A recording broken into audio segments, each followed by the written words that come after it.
The Neustrashimy is a Tier 8 Soviet destroyer, the pinnacle of the alternate Soviet destroyer line that debuted second in the game following the OG one, which ends with the Tashkent at Tier 7 and the Delny at Tier 8. The original one is more of a gunboat line. The alternate one, I guess you could say, is more of a torpedo boat line, but the entire thing received a buff this update, and the Neustrashimy received the biggest buff of all. Prior to this buff, I don't think the ship was good at all or worth playing. And the buff, if you look at it on paper, you might not think it's that significant of a change. The main battery reload time was reduced from 4 seconds base to 2.5, and then the torpedo reload time with the fully upgraded torpedo tubes was reduced from 125 seconds to 100 seconds. But these buffs, especially the gun DPM buff, go a long way to making the Neustrashimy a pretty effective hybrid destroyer. And that's what we're going to see in this battle as we push into the center. And we're actually going to play the center, if I remember correctly, for the entirety of this battle. Little bit of a tricky position to play, especially given our concealment. You can see it's 5.9 if you look to the upper right-hand corner of the minimap. How did we get that, by the way? I guess I should show you the commander build. I'm using Trubetskoy with a mostly gun-focused build, and the two inspirations are Eric Bai and Rumble for increased main battery range, although we are not enjoying the same kind of insane 14-15 kilometer range that you can find on the gunboats. The specs are as followed with this build. We've got 20,500 HP, which probably seems a little bit low, but the Neustrashimy does come with basically a super heal that'll allow you to restore more HP. Our concealment at 5.9, you can see here we're being outspotted by this Jaeger, a much stealthier destroyer than we are, and we'll get the first taste of the DPM with the newly buffed main battery guns. The Jaeger is not something that's going to want to sit there trying to have a gunfight with us, but at the same time, he does have some assistance in the form of the secondaries, at least, from whatever that battleship is. So we don't want to be here focused for too long. Jaeger's turning away to kite. We're going to do the same thing. Battleship goes behind the island. We're free of his DPM. Can't quite get the shots landed on the Jaeger, and he does eventually go dark, but that's okay. We might end up smoking up here because it seems like the majority of the enemy team has pushed into this Bravo cap and is contesting it with one of our friendly destroyers. Meanwhile, the other friendly destroyer is pushing a little bit further up in the center in pursuit of the Jaeger. I don't think that's a great idea. He's probably going to go back to port. Anyway, the main battery reload time, we've got it down to 2 seconds flat with the reload module in the 4th slot and Trubetskoy's skill tree. And then we also are running the epic reload mod in the 4th slot, so every 30,000 damage we do, the DPM gets even better. We should be able to get it down below 2 seconds, and then we'll really be pumping out a lot of DPM. As for the damage these guns actually do, with the HE it's 1800 and an 8% fire chance. With the AP it's 2600. And now the torpedoes are reloading in 100 seconds. These are 10 kilometer torpedoes, so you can get quite a bit of use out of them. We have them going at 65 knots, and they hit for 16,000 damage, so pretty effective. Really, the worst things you could say about the destroyer at this point are, number one, the maneuverability is not the best. We've got 37 knots, and that's before the engine boost, of course. The engine boost can have us going at a more respectable speed, I suppose, but we do have a 700-meter turning circle, and we've got a 4-second rudder shift. And then the concealment at 5.9 is not great, but as you'll see from the results of this battle, you don't need to be the stealthiest destroyer you can possibly be. We're trading stealth for, I suppose, more main battery firepower. We're giving up some inspiration slots and using some skills that otherwise might go to stealth, and we're going to come out of this pretty much fine. Still sitting in the smoke screen here. These smoke screens are all right. It's nice to have them along with a heal.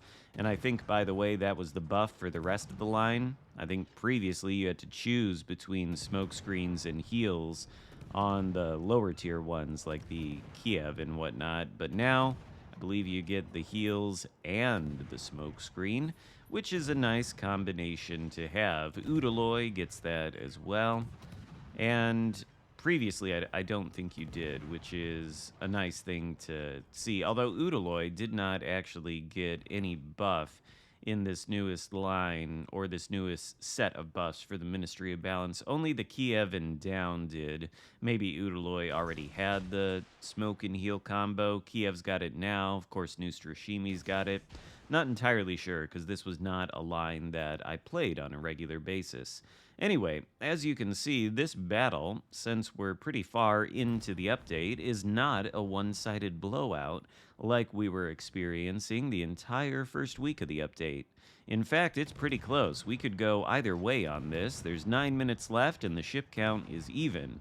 But you see the Bismarck sailing in there. Of course, we're starting to fire at him with the main battery guns. Open water, spotted.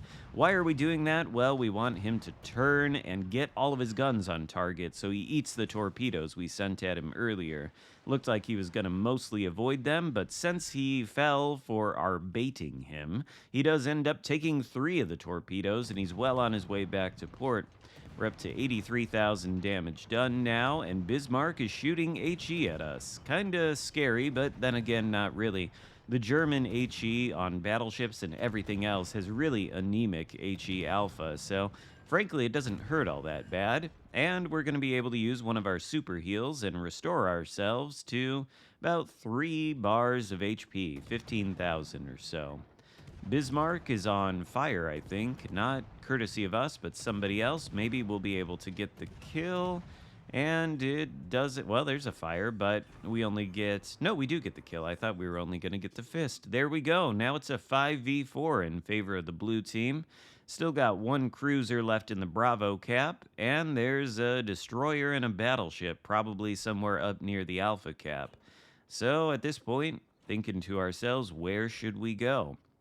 We're going to try to sail in between Alpha and Bravo. We see the Iowa up there.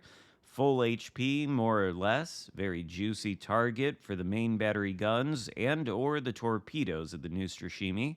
I think ultimately you probably want to get use out of both of them in order to get the most out of this DD. It really is kind of a hybrid, as you've seen from the sort of opening sequence of this battle, and now we're moving into the latter half of it as we go toward the Alpha cap. We get vision, or somebody does, of the D7P in there.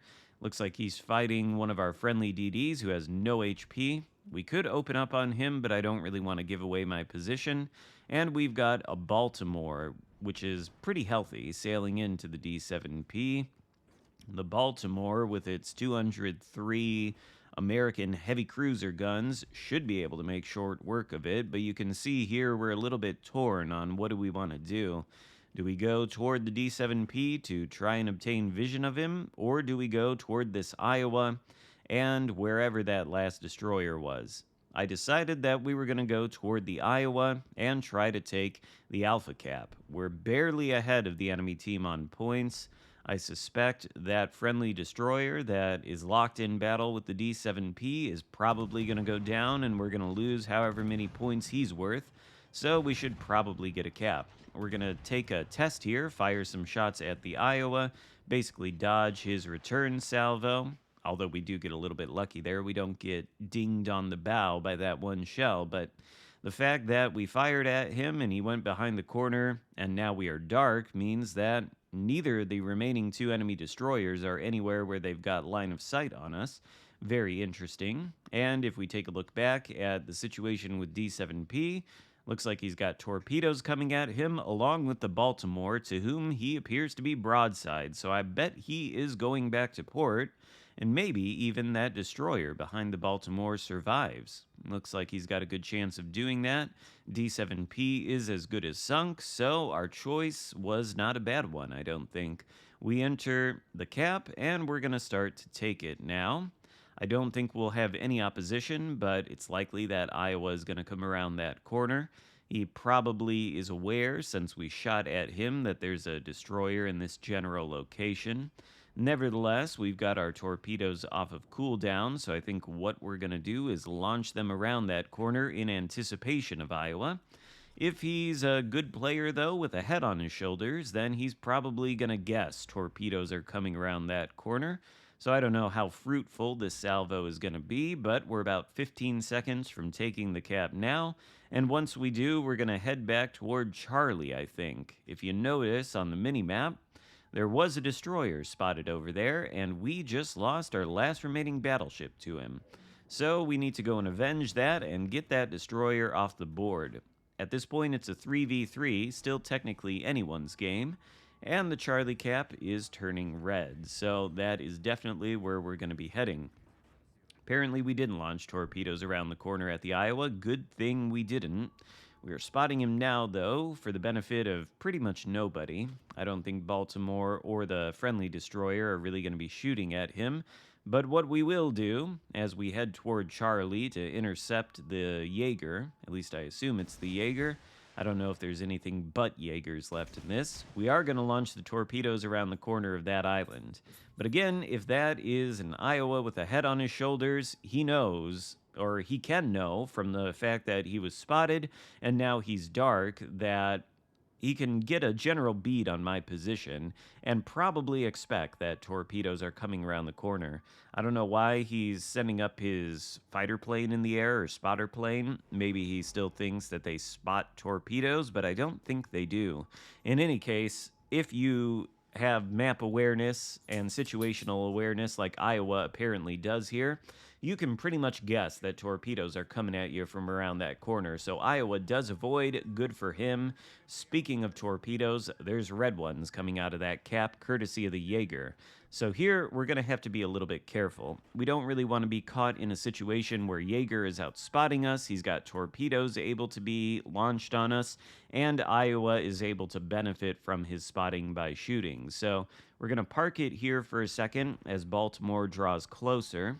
We're between Baltimore and Iowa, so what I'm thinking is if Iowa shoots, we'll use our last smoke screen, which we can use to block line of sight between Iowa and Baltimore, maybe. We do get spotted there, though, before we deploy the smoke, so one of the Jaegers is very close. Ideally, he's in the area where the Iowa is, so hopefully, maybe, this smoke screen is protecting the Baltimore from being spotted by Iowa. That would be good. Not the primary goal here. We do want to win, so we're going to pull out of this smoke screen now because, of course, smoke screens are torpedo magnets, and what do you know? There's the torpedoes. We're going to send our own in the water at Iowa. He's dodged our previous set, but now he is busy trying to get shots, I suppose, on Baltimore, if he can still see him. So I don't know that he's fully going to be expecting these torpedoes. And wherever Jaeger was, he did spot us initially, but he's clearly pulled off. And there's no way Iowa doesn't see Baltimore at this point. But the torpedoes are on target. It's a little too late for Iowa to dodge them. He's going to end up eating quite a few of them and netting us the high caliber metal as we land 2 torps and go up to 125,000 damage. Seems to be a perma-flood on Iowa too. Oh, and there's the Jaeger. He went around the other side of the smoke screen. Don't think that's the Jaeger we saw earlier, though, considering he's full HP. I don't know what happened to the other Jaeger, but this one's not going to be full HP for long, and in a gun contest between Jaeger and anything else, particularly the newly buffed Neustrashimy, well, he doesn't stand a chance, especially since we've procced the Epic Reload mod 4 times, and we're reloading at 1.3, 1.4 seconds. I can't quite tell, but it's crazy. And there goes Jaeger. Along with the game, we win. We don't even need to take down the Iowa or the other Jaeger, thanks to all the cap control the blue team had. And we end the battle with 152,000 damage done, high caliber metal, and 3,300 base XP. I think prior to this buff, results like this would be exceptionally difficult to get with the Neustrashimy, if not downright impossible. But now with the better gun DPM and the better torpedo reload, so I guess better torpedo DPM as well, the Neustrashimy is actually a really effective pretty good hybrid type destroyer, and it is now fun to play. If you haven't grinded to it, I think it's probably worth grinding to, particularly since the rest of the line is buffed too. Maybe we'll have to take a look at that in the future, but that's it for today. Give the video a thumbs up, consider subscribing if you haven't already, and I'll see you next time. Goodbye.